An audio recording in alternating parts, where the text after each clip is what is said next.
As we move into Shabbat, preparing ourselves for Monday night's Passover Seder, we know that this year is going to feel different than all Passovers before. How could it not, knowing that 130 hostages will not be home with their family and friends gathering around the Seder table? Knowing that so many families will have lost loved ones, both from the horrors of October 7th and from soldiers that have lost their lives defending the land of Israel. And so while many of us are thinking about ways in which we can incorporate the events and the tragedies of October 7th into our Seders, such as leaving an empty space at the table representing the hostages, or pouring an extra glass of wine representing those who cannot be at the Seder.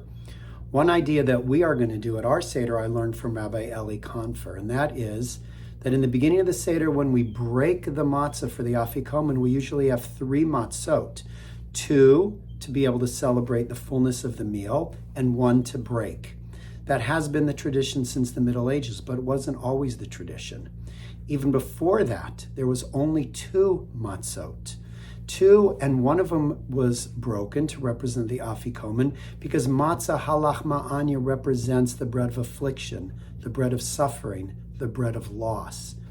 And so instead of 3 matzot, if we have 2 matzot and we break one of them, perhaps in our hearts, in our minds, and around the table, we can feel that sense of emptiness, that sense of loss, knowing that we as a people have been terribly struck since October 7th, and we cannot move forward in the same way.